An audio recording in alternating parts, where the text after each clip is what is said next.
Le Seigneur soit avec vous et avec votre esprit. Évangile de Jésus-Christ selon Saint Jean. Gloire à toi, Seigneur. Jean au chapitre 20, les versets 24 à 29. L'un des 12, Thomas, dont le nom signifie jumeau, n'était pas avec eux quand Jésus était venu. Les autres disciples lui disaient, « Nous avons vu le Seigneur. » Mais il leur déclara, « Si je ne vois pas dans ses mains la marque des clous, si je ne mets pas dans mon doigt à l'endroit des clous, si je ne mets pas la main dans son côté, non, je ne croirai pas. » 8 jours plus tard, les disciples se trouvaient de nouveau dans la maison et Thomas était avec eux. Jésus vient alors que les portes étaient verrouillées et il était là au milieu d'eux. Il dit, « La paix soit avec vous. » Puis il dit à Thomas, « Avance ton doigt ici et vois mes mains. Avance ta main et mets-la dans mon côté. Cesse d'être incrédule, sois croyant. » Thomas lui dit alors, « Mon Seigneur et mon Dieu. » Jésus lui dit, « Parce que tu m'as vu, tu crois. Heureux ceux qui croient sans avoir vu. » Acclamons la parole de Dieu. Louange à toi, Seigneur Jésus. Bien-aimés de Dieu, chers frères et sœurs en Christ, loué soit Jésus-Christ. Loué soit le saint nom de Jésus-Christ. Bonjour à tout le monde. Ce matin, nous célébrons une des figures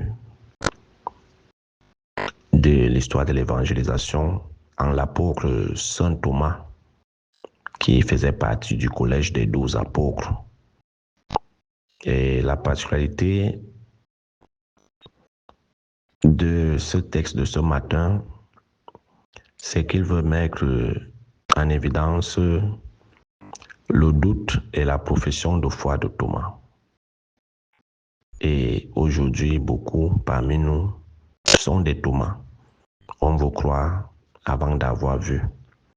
Parfois, moi, je me dis, la démarche de Thomas n'est pas à condamner totalement parce qu'elle nous enseigne d'une manière ou d'une autre. On tire du bon comme du mauvais. Et c'est le bon qu'on va mettre en exergue ici.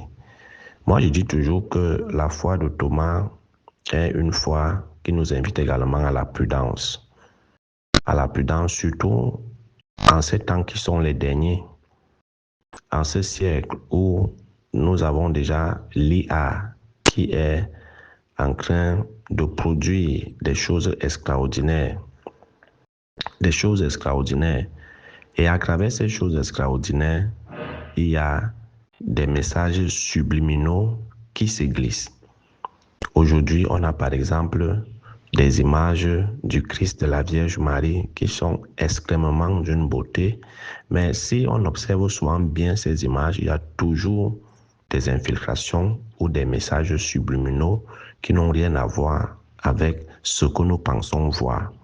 Alors, c'est là où la foi de Thomas va intervenir parce qu'elle nous invite à la prudence, surtout de nos jours. Elle nous invite à la prudence. Tout ce qui brille n'est pas or.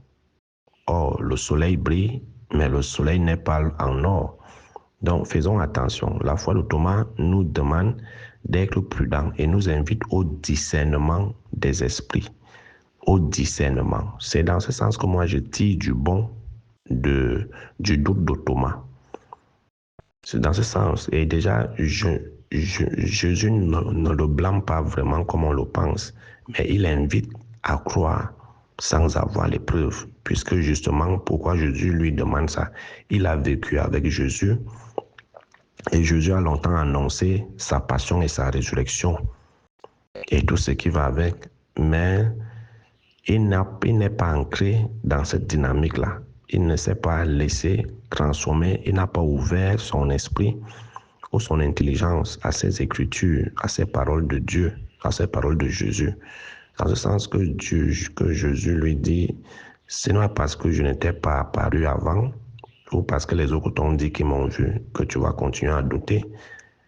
On a vécu ensemble, tu as été au milieu de moi. Donc, si on te dit quelque chose me concernant, crois d'abord. Cesse d'être incrédule, mais croyant. Pour que ici Jésus l'invite à croire à tout ce qui a été dit de lui à travers les Écritures et tout ce qu'il lui-même leur a annoncé.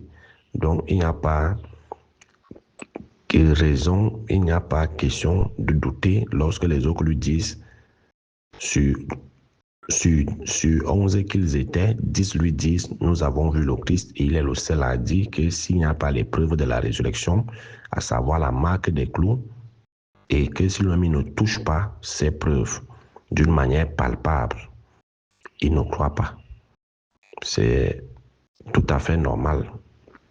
Il faut être prudent, surtout en ces temps qui sont les derniers, avec tout ce que le monde nous présente. Les faux Christ qu'on nous présente, surtout dans les fausses églises qu'il y a là maintenant, il faut être prudent. Les faux messages qui pullulent de nos jours, il faut être prudent. Et nous savons que l'antéchrist est à l'œuvre. L'antéchrist est à l'œuvre. Et ils vont nous fabriquer un faux messie bientôt. Et tout le monde va se mettre à l'adorer, à croire à ce faux messie. Et pourtant, il n'aura rien à voir avec le Christ. Il n'aura rien à voir. Et c'est dans ce sens où la foi de Thomas nous invite donc à ce discernement des esprits, à éprouver ce que tout le monde semble approuver. À éprouver ce que tout le monde semble approuver. Donc cette foi nous invite au discernement et à la prudence. À la prudence. Et on ne nous invite pas à devenir des Thomas radicaux. Parce qu'il ne faut pas dire que l'abbé Flaubert a dit qu'il faut douter de tout. Moi, je ne suis pas dans le doute cartésien. Moi, je ne suis pas dans la philosophie de Descartes que d'ailleurs je n'ai jamais aimé. Je n'ai jamais aimé la philosophie cartésienne ou platonicienne. Parce que le doute de Descartes, c'est de douter de tout, même de son existence, même de douter qu'on a un corps, qu'on a un esprit. C'est de douter de tout. Alors, on n'est pas dans cette perspective. On est dans la perspective du doute qui nous entraîne au discernement. À ne pas tomber dans les pièges de l'heure actuelle, les pièges du diable, les pièges de l'antéchrist, qui en ce moment sont en train de fabriquer, de préparer le monde à recevoir un faux messie qui va venir avec des faux miracles et tout le monde va se mettre à aduler. Un peu avec les histoires qu'on a eues avec les Kanguka. On n'entend plus parler de Kanguka depuis qu'il est passé au Cameroun. Vous voyez, voilà. C'est là où la foi de Thomas, moi je dis, devrait intervenir. Quand quelqu'un s'élève, vous dites que rien qu'en suivant ses voices, vous avez la guérison, vous faites les témoignages. Il est venu au Cameroun, il a amassé des centaines de millions, il est parti. Où sont donc les preuves de ces miracles? Mais Jésus lui a montré à Thomas les preuves de la résurrection, la marque des clous et tout ce qu'il va avec. Mais vous, où sont les preuves de vos soi-disant pasteurs des églises éveillés? En quoi est-ce qu'ils vous présentent Jésus? En quoi est-ce qu'ils vous présentent Jésus? Donc, soyons prudents dans la foi. On croit, soyons prudents dans la foi.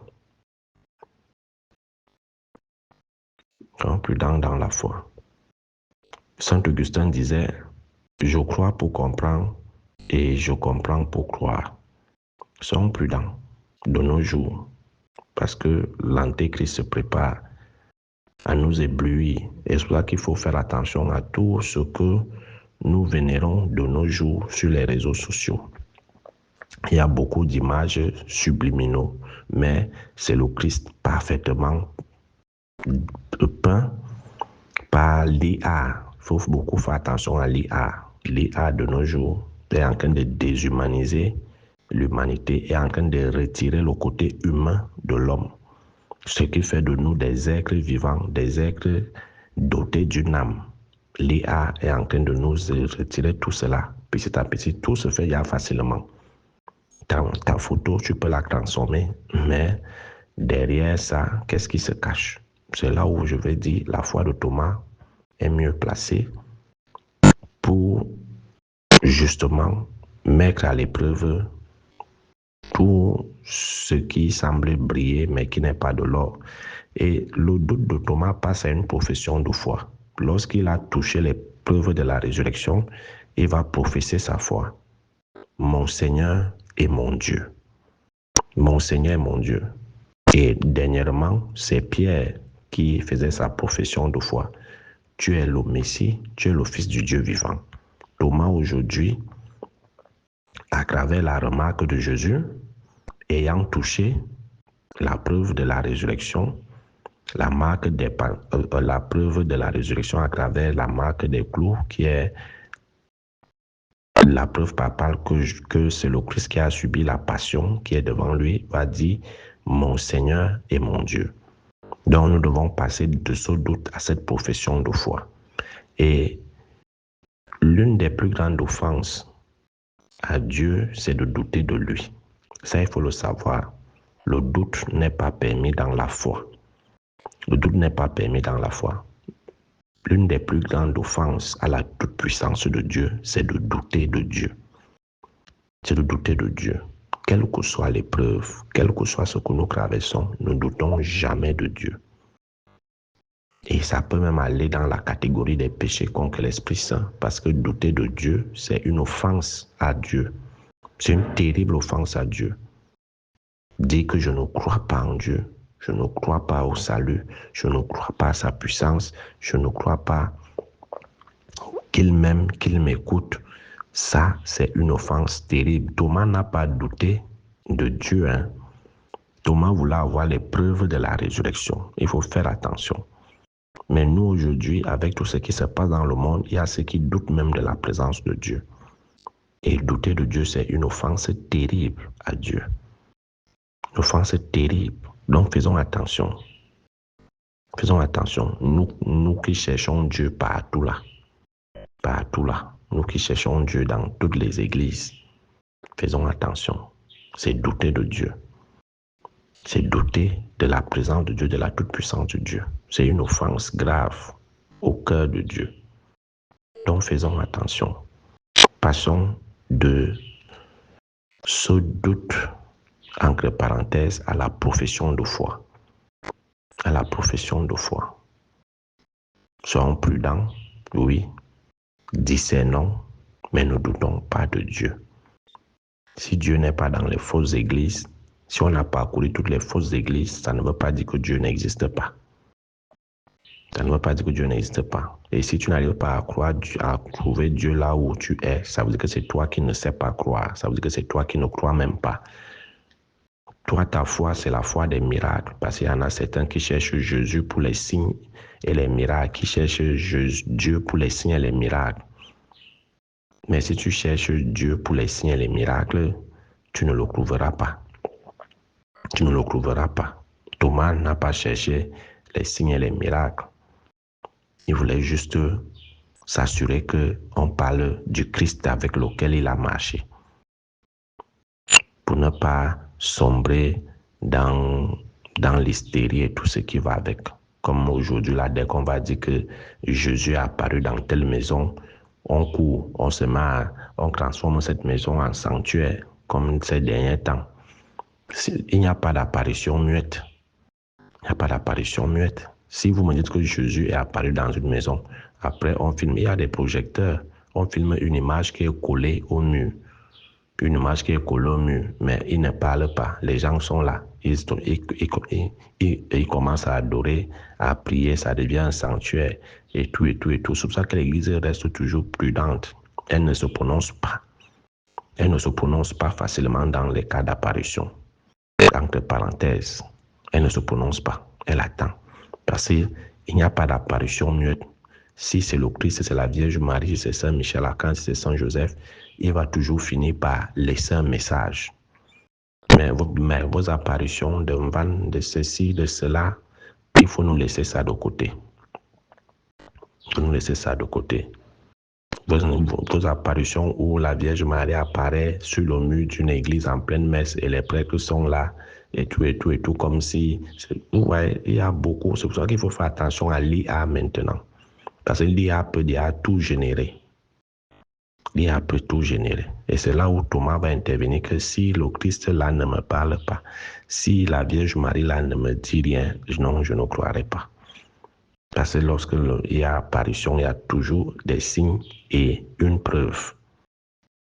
Donc, soyons prudents, discernons. C'est ça à quoi la foi de Thomas nous invite aujourd'hui, à la prudence et au discernement. Et ne jamais douter de Dieu et de sa présence, quel que soit ce que nous vivons, quel que soit ce que nous traversons. Loué soit Jésus-Christ, à jamais.